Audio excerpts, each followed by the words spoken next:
यह है अंटार्कटिका, जो सदियों से इंसानों की पहुंच से दूर और उनके लिए एक बहुत बड़ी मिस्ट्री रहा है। चाहे वो ब्लड वाटरफॉल्स हो, मिस्टीरियस एनिमल्स हो, अंडरग्राउंड लेक्स हो या बर्फ के नीचे दबे हुए शहर हो, अंटार्कटिका के बारे में कई ऐसी मिथ्स और मिस्ट्रीज हैं जिनका आज भी सुराग नहीं लगाया जा सका। अंटार्कटिका दुनिया का वो अकेला कॉन्टिनेंट है जहां कोई इंसान नहीं रहता, क्योंकि यहाँ पर टेम्परेचर -90 डिग्री सेल्सियस तक चला जाता है।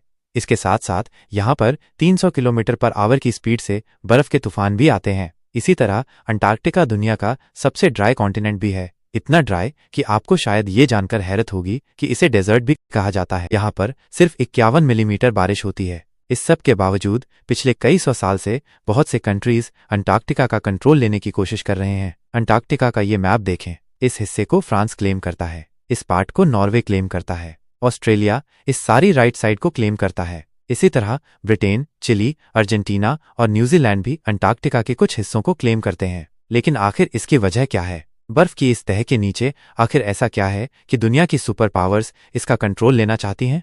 आज हम सॉल्व करने जा रहे हैं अंटार्कटिका की कुछ मिस्ट्रीज, और साथ ही में हम इसकी भी खोज लगाएंगे कि अंटार्कटिका को असल में किसने डिस्कवर किया था। और आखिर में हम ये भी देखेंगे कि इस बर्फ के नीचे आखिर ऐसे क्या राज छुपे हैं जिन्हें दुनिया की सुपर पावर्स जानते हैं और इसलिए वो अंटार्कटिका का कंट्रोल लेना चाहते हैं। अंटार्कटिका किसने डिस्कवर किया? ये इस बात पर निर्भर करता है कि आप किससे पूछ रहे हैं। ब्रिटिशर्स कहते हैं कि अंटार्कटिका उन्होंने डिस्कवर किया था, जबकि रशियंस कहते हैं कि सबसे पहले उन्होंने यहाँ कदम रखा था। लेकिन अंटार्कटिका का जिक्र आज से कई हजार साल पहले ग्रीक फिलोसोफर एरिस्टोटल ने किया था, जब उसने कहा कि जमीन गोल है और नॉर्थ और साउथ पोल एक दूसरे के मिरर इमेजेस हैं। 2021 में रॉयल सोसाइटी ऑफ न्यूजीलैंड की एक स्टडी पब्लिश हुई जिसमें यह कहा गया कि इधर ऑस्ट्रेलिया के पास पॉलिनेशियन आइलैंड्स पर रहने वाले माओरी लोग शायद पहले इंसान थे जो 7वीं सदी में अंटार्कटिका पहुंचे थे, क्योंकि उनकी पुरानी कहानियों में एक ऐसे बर्फीले कॉन्टिनेंट का जिक्र मिलता है जो जमीन की सदर्न साइड पर है। खैर, रिकॉर्डेड हिस्ट्री में ब्रिटिश ऑफिसर जेम्स कुक वो पहला यूरोपियन था जो अंटार्कटिक सर्कल क्रॉस करके इधर अंटार्कटिका के पास पहुंचा। लेकिन वो अभी अंटार्कटिका से 130 किलोमीटर दूर ही था कि उसने अपनी शिप वापस मोड़ ली, क्योंकि उसे अंटार्कटिका तो नजर नहीं आया मगर पानी में तैरते हुए आइसबर्ग जरूर नजर आए, और समंदर के तेवर ऐसे थे कि शिप को आगे लेकर जाना बहुत खतरनाक था। इसीलिए जेम्स कुक ने कहा था कि इस सदर्न कॉन्टिनेंट तक पहुंचना इतना खतरनाक है कि शायद ही कभी कोई इंसान यहां तक आए। कैप्टन कुक के बाद और भी बहुत से लोगों ने अंटार्कटिका डिस्कवर करने की कोशिश की, मगर वो कामयाब नहीं हो सके। फिर 19वीं सदी के आते ही इकोनॉमिक डोमिनेंस के लिए कंट्रीज के बीच एक कंपटीशन शुरू हो गया। दुनिया अब एक न्यू वर्ल्ड ऑर्डर की तरफ बढ़ रही थी। रिसोर्सेज और नए ट्रेड रूट्स डिस्कवर हो रहे थे, इंडस्ट्रीज लग रही थी। हर कंट्री आने वाली नई सदी में सुपर पावर बनना चाहता था और इसीलिए एक्सप्लोरेशंस जोरों पर थीं।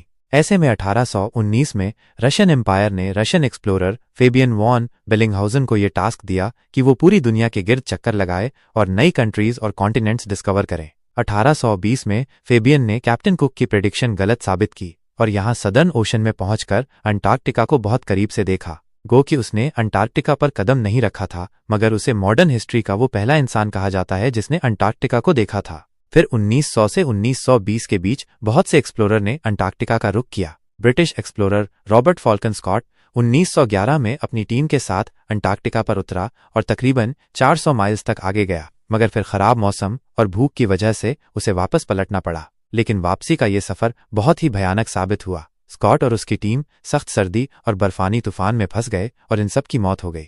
फिर वर्ल्ड वॉर 1 के बाद बहुत सी कंट्रीज ने यहाँ अपनी टीम्स भेजी और इस कॉन्टिनेंट को क्लेम करने की कोशिश की। 1939 में हिटलर के कहने पर जर्मन एयरफोर्स ने यहाँ नाजी फ्लैग्स भी गिराए ताकि इस एरिया को नाजी जर्मनी के कंट्रोल में दिखा सकें। वर्ल्ड वॉर 2 के बाद बहुत सी कंट्रीज ने यहाँ अपने रिसर्च स्टेशन सेटअप किए और यहीं से फिर अंटार्कटिका के बारे में मिस्टीरियस डिस्कवरीज होना शुरू हुई। सबसे पहली और बड़ी मिस्टीरियस डिस्कवरी ये है कि किसी जमाने में अंटार्कटिका पर बर्फ नहीं बल्कि घने जंगल थे। इंपीरियल कॉलेज ऑफ लंदन के साइंटिस्ट्स के मुताबिक उन्हें यहाँ फॉसिलाइज्ड वुड मिली, जिससे पता चलता है कि करीबन 90 मिलियन साल पहले अंटार्कटिका एक गर्म कॉन्टिनेंट था जहाँ पर घने जंगल होते थे। इसके अलावा उन्हें यहाँ कुछ ऐसे इंसेक्ट्स के फॉसिल्स भी मिले जो सिर्फ गर्म इलाकों में होते हैं।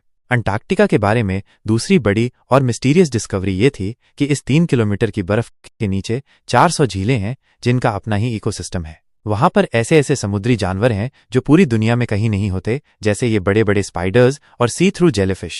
ये बर्फ के नीचे एक अलग ही दुनिया है।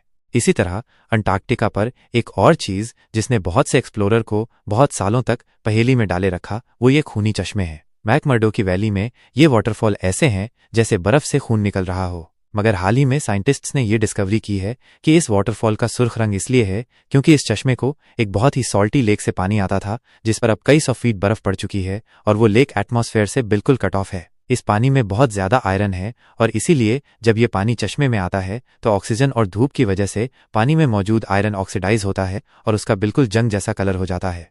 अंटार्कटिका के बारे में तीसरी सबसे बड़ी मिस्ट्री और कॉन्स्पिरेशन ये है कि इस बर्फ के नीचे कोई प्राचीन सभ्यता है। बहुत से लोगों ने ये क्लेम किया है कि यहाँ पर एलियन स्पेसशिप्स भी देखी गई हैं। 2016 में गूगल अर्थ पर अंटार्कटिका में बहुत सी अनयूजुअल एक्टिविटीज रिकॉर्ड की गई हैं। कॉन्स्पिरेशन थ्योरिस्ट जहां इन्हें एलियन यूएफओ कहते रहे, वहीं बहुत से पॉलिटिकल एक्सपर्ट्स के नजदीक ये अमेरिका और दूसरे कंट्रीज के सीक्रेट एयर ऑपरेशंस हैं जो वो अंटार्कटिका में कर रहे हैं।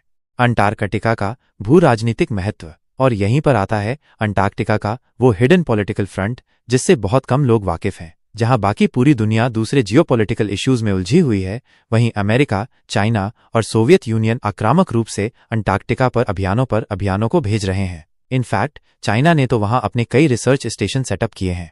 1969 की अंटार्कटिक ट्रीटी के मुताबिक कोई भी कंट्री अंटार्कटिका में साइंटिफिक इन्वेस्टिगेशंस कर सकता है, बस उसे इन स्टडीज का रिजल्ट सब कंट्रीज के साथ शेयर करना होगा। 1992 में यूएस जियोलॉजिकल डिपार्टमेंट के सर्वे में यह डिस्कवरी सामने आई कि अंटार्कटिका में 500 बिलियन बैरल्स के नेचुरल गैस और ऑयल के रिजर्व्स हैं। लेकिन चाइना और ये दूसरे कंट्रीज इस ऑयल और गैस के लिए अंटार्कटिका में इंटरेस्टेड नहीं है, बल्कि हाल ही में अंटार्कटिका में बहुत ही बड़ी क्वांटिटी में ओस्मियम, प्रेसिडियम, टर्बियम और डिस्प्रोसियम जैसे रेयर अर्थ मिनरल्स के रिजर्व्स डिस्कवर हुए हैं। ये वो मिनरल्स हैं जो सारी इलेक्ट्रॉनिक डिवाइसेस में यूज होते हैं, और क्योंकि दुनिया का फोकस अब ऑयल और गैस से हटकर इलेक्ट्रॉनिक डिवाइसेस को पावर करने वाले एनर्जी रिसोर्सेज की तरफ जा रहा है, तो इन मिनरल्स की डिमांड ऑयल और गैस से भी ज्यादा है। इलेक्ट्रिक कार्स और आयन बैटरीज ही अब फ्यूचर हैं, और फ्यूचर को कंट्रोल करने की ये रेस ही इन सुपर पावर्स को अंटार्कटिका की बर्फ और तूफानों में ले आई है। दक्षिणी महासागर का महत्व। अंटार्कटिका की लास्ट मिस्टीरियस डिस्कवरी ये दक्षिणी महासागर सदर्न ओशन है। दुनिया के खतरनाक तरीन समुद्रों में सदर्न ओशन का नाम आता है। हमारी दुनिया का क्लाइमेट और वाटर सप्लाई ये सदर्न ओशन ही कंट्रोल करता है, क्योंकि ये अटलांटिक और पैसिफिक ओशन के साथ भी मिलता है। साइंटिस्ट के मुताबिक दुनिया का 15% carbon emission southern ocean absorb करता है, और ग्लोबल वार्मिंग के साथ साथ इस ओशन की इंपॉर्टेंस बढ़ती जा रही है, क्योंकि यहाँ पर जमी हुई बर्फ पिघल रही है और बर्फ के पिघलने से बहुत से खजाने अब बाहर आ रहे हैं जिन समुद्रों में कभी इंसान जाने का सोच भी नहीं सकते थे। बहुत जल्द वो इंपॉर्टेंट ट्रेड रूट्स बनने वाले हैं।